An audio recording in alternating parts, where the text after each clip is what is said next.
सभी भावी शिक्षकों को मेरा नमस्कार। मैं अखिलेश एक बार फिर से आप सभी का स्वागत करता हूं आपके YouTube channel doctor AP education पर।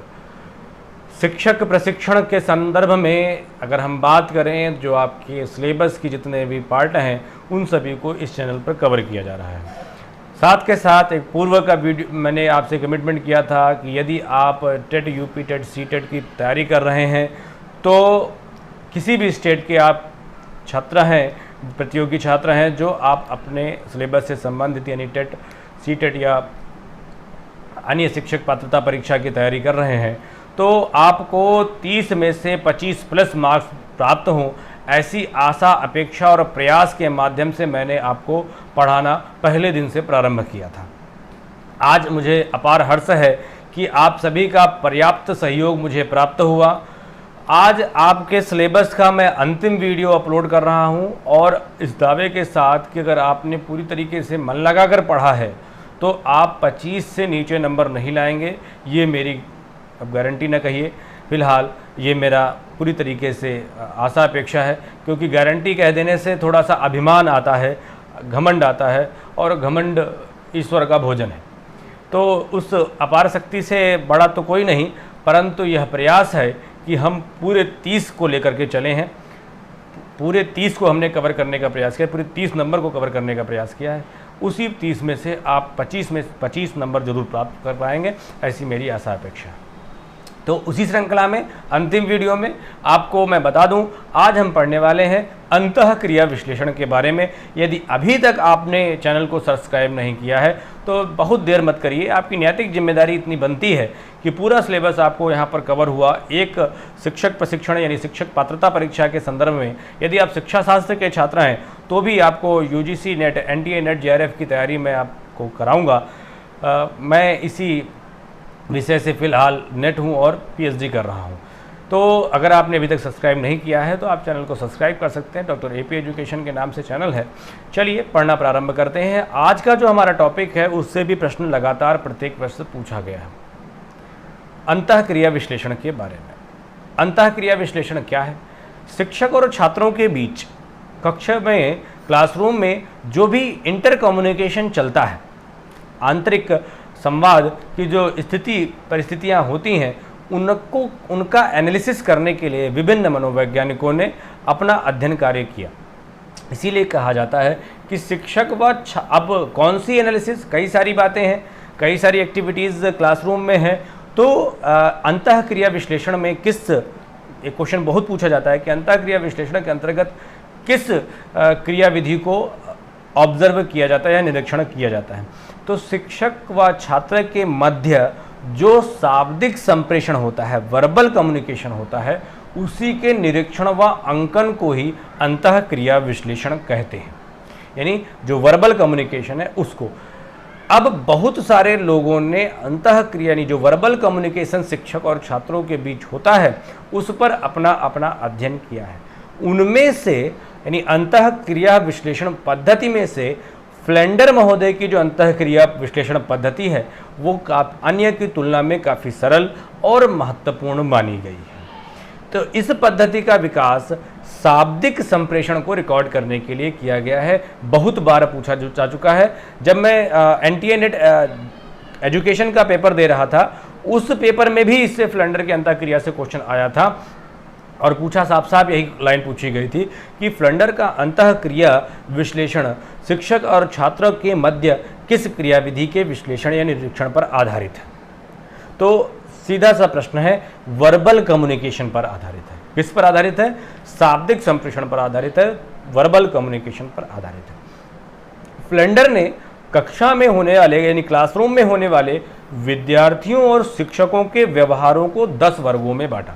यानी जिस भी प्रकार से जो वार्तालाप या जो भी क्रियाकलाप होता है शिक्षक और छात्रों के मध्य, उन सभी क्रियाकलापों को उन्होंने 10 वर्गों में बांटा है। कितने वर्गों में बांटा है? 10 वर्गों में बांटा है। एक और प्रश्न बनता है कि फ्लेंडर ने अंतःक्रिया विश्लेषण में शिक्षक और छात्रों के मध्य के क्रियाकलापों को कितने भागों में बांटा? तो 10 वर्गों में बांटा, जिसमें से शिक्षक वार्ता, शिक्षक कितनी बात करता है, टीचर्स टॉक को उन्होंने 7 वर्गों में बांटा। छात्र कितनी बात करते हैं, छात्र कितनी कम्युनिकेशन करते हैं, उस बात को इन्होंने 2 वर्गों में बांटा और एक स्थिति कहा कक्षा में चुप्पी की अवस्था, साइलेंट स्टेज जो होती है, वह भी एक कम्युनिकेशन, वह भी एक विषय बात को बता रही होती है, कंसंट्रेट क्लास के बारे में वर्णन कर रही होती है। तो कक्षा में चुप्पी की अवस्था एक वर्ग है। अब इसी में से शिक्षक वार्ता को पुनः 2 वर्गों में बांटा गया है, शिक्षक प्रत्यक्ष वार्ता और अप्रत्यक्ष वार्ता। प्रत्यक्ष वार्ता में शिक्षक भावनाएं स्वीकृत करना, प्रशंसा, प्रोत्साहन, विचारों की स्वीकृति व प्रयोग, प्रश्न पूछना, ऐसे कई सारे कार्य हैं जो प्रत्यक्ष रूप से शिक्षक छात्रों को प्रोत्साहित, वाह भाई वाह, देखो इसका प्रश्न कितना अच्छा है, बहुत अच्छा जवाब दिया इन्होंने, आपको भी इसी तरीके से मेहनत करनी चाहिए। कोई बच्चा कोई सवाल का जवाब दे रहा है और अपने विचार है, हाँ बिल्कुल आपके विचारों से मैं पूरी तरीके से सहमत हूँ, परंतु जिस प्रकार का तथ्य और अध्ययन उपस्थित है मैं आपको उसी आधार पर बात बता सकता हूँ। इस तरीके कई स्थितियाँ परिस्थितियाँ आपके सामने क्लासरूम में आई होंगी। तो इस तरीके का जो भी कम्युनिकेशन, जो भी प्रोसेस चलता है, उस आधार पर शिक्षक वार्ता को 7 वर्गों में बांटा गया है और पुनः शिक्षक वार्ता को 2 भागों में, अप्रत्यक्ष वार्ता और प्रत्यक्ष वार्ता में प्रत्यक्ष कार्य क्या है, व्याख्या करना, निर्देश देना और आलोचना। इस तरीके से ये 3 काम इस प्रत्यक्ष वार्ता में होते हैं। यानी ये कार्य तो मूल रूप से है, किसी भी टॉपिक पर लेक्चर देता है या फिर कोई निर्देश देता है या फिर कोई तथ्य सिद्धांत की समीक्षा करता है, आलोचना करना मतलब लाभ हानि दोनों बातें बताना, यानी समीक्षा करता है और उस तथ्य को बताते समय जो कार्य अन्य व्यवहारिक स्थितियां परिस्थितियां उत्पन्न होती हैं, उस आधार पर अप्रत्यक्ष यानी टॉपिक से अलग बात भी करनी होती है, वह भी वार्तालाप क्लासरूम में होता है, उसको अप्रत्यक्ष वार्ता में रखा गया है। इसी श्रृंखला में अगर हम आगे बढ़ें, जो विद्यार्थी वार्ता में 2 वर्ग थे, उसके आधार पर 2 वर्ग कौन कौन से, जिसमें से जब शिक्षक छात्रों से कोई प्रश्न पूछता है तो छात्र शिक्षक को उत्तर देते हैं, 1 वर्ग हो गया, और जब शिक्षक या छात्र को कोई बात समझ में नहीं आती तो वो छात्र वहाँ से अपना प्रश्न उठाते हैं और विद्यार्थी के माध्यम से वार्ता की पहल भी होती है। तो इस तरीके से हम लोगों ने फ्लेंडर के अंतःक्रिया के शाब्दिक संप्रेषण की चर्चा की। इसी श्रृंखला में एक अत्यंत महत्वपूर्ण टॉपिक है शिक्षण की अवस्थाओं का। इससे भी प्रश्न पूछा जाता है। अगर आप 6 to 8 को टारगेट करके चल रहे हैं, जूनियर की टारगेट करके चल रहे हैं, या फिर थोड़ा सा और अपर लेवल में शिक्षण अभिक्षमता या शिक्षा मनोविज्ञान का अध्ययन कर रहे हैं, तो या फिर शैक्षिक तकनीकी का अध्ययन पढ़ाई कर रहे हैं, तो आपको ये चीज़ें ज़्यादा उपयोगी हो सकती हैं।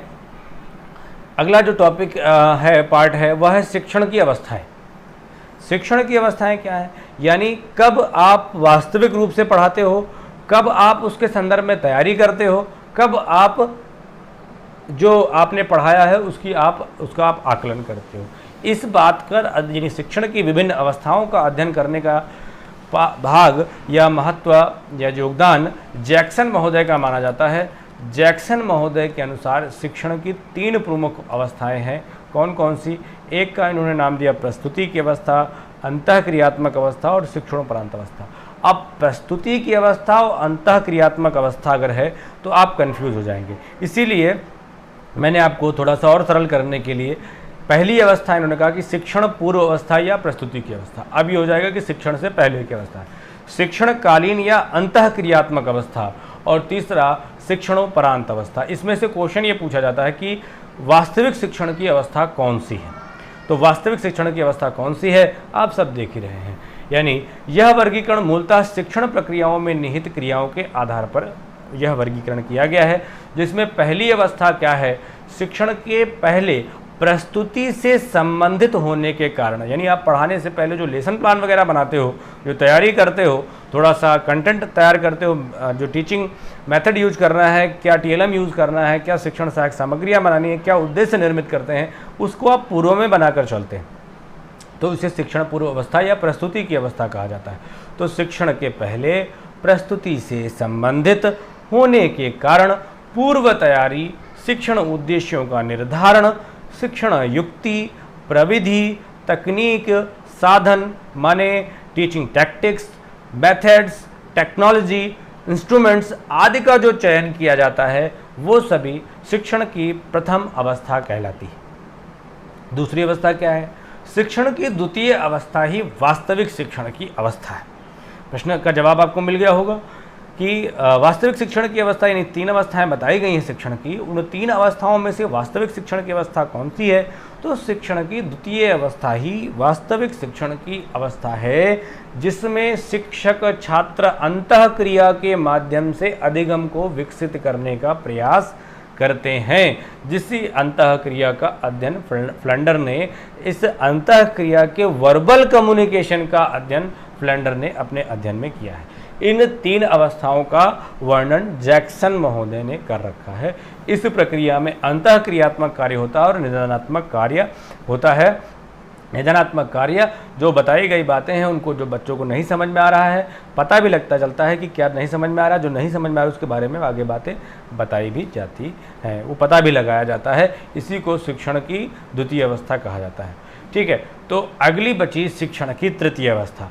शिक्षण की तृतीय अवस्था में अध्यापक द्वारा अधिगम, उपलब्धि या प्रतिफल के स्तर का आकलन किया जाता है। अब तैयारी हुई, तैयारी के बाद पढ़ाना शुरू किया और अगला देखा कि जो मैंने पढ़ाया उसका कितना लाभ छात्रों को प्राप्त हुआ। इस अवस्था में जो आप टेस्ट लेते हो, जो टेस्ट लेने के बाद जो आपके सामने बच्चों के परफॉर्मेंस उपलब्धि आती है, परफॉर्मेंस देखते हो, चेक करते हो, वो सारे कार्य, मूल्यांकन कार्य, सुधारात्मक कार्य शिक्षण की तृतीय अवस्था में रखे जाते हैं। इस प्रकार से भी प्रश्न आपसे पूछे जा सकता है कि निदानात्मक कार्य, अंतःक्रियात्मक कार्य शिक्षण की किस अवस्था से संबंधित है?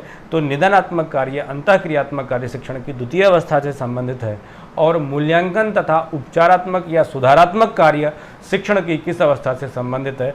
तो वह शिक्षण की तृतीय अवस्था से संबंधित है। और अगला प्रश्न अगर आपसे पूछ लें, पाठ योजना बनाना, उद्देश्यों का निर्धारण करना, यह शिक्षण की किस अवस्था के बारे में बताता है? तो यह शिक्षण की प्रथम अवस्था का वर्णन करता है। इस प्रकार से आपको आपके सिलेबस का, यदि आप सीटेट, टेट अन्य किसी राज्य की में भी शिक्षक पात्रता परीक्षा, टीचिंग एबिलिटी टेस्ट के आप तैयारी कर रहे हैं, टीचर एबिलिटी टेस्ट की तैयारी कर रहे हैं, तो आपको पूरे सिलेबस का कंटेंट मैंने अवेलेबल करा दिया है, जिसको पूरी तरीके से अगर आपने अध्ययन मनन कर लिया और उसके बाद आपको और कहीं पढ़ने की जरूरत नहीं है। आपको अगर पढ़ना भी है तो सिर्फ और सिर्फ प्रीवियस ईयर के क्वेश्चन पेपर सॉल्व करिए, जो विभिन्न प्रश्न हैं उनको सॉल्व करिए, आपकी नैया पार हो जाएगी। आप 25 से नंबर कम नहीं लाएंगे, ऊपर जाएंगे, ये मेरा पूरी तरीके से आशा अपेक्षा है।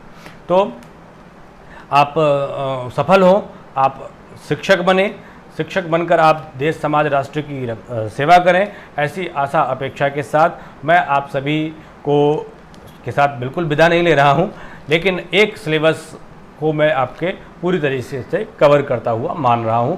इससे संबंध में यदि आप लोग विचार करेंगे या यदि आप लोग कहेंगे तो पूर्व की परीक्षाओं में पूछे गए प्रश्नों के आधार पर टॉपिक वाइज यानी एक एक चैप्टर वाइज आपको मैं बताने का प्रयास करूंगा।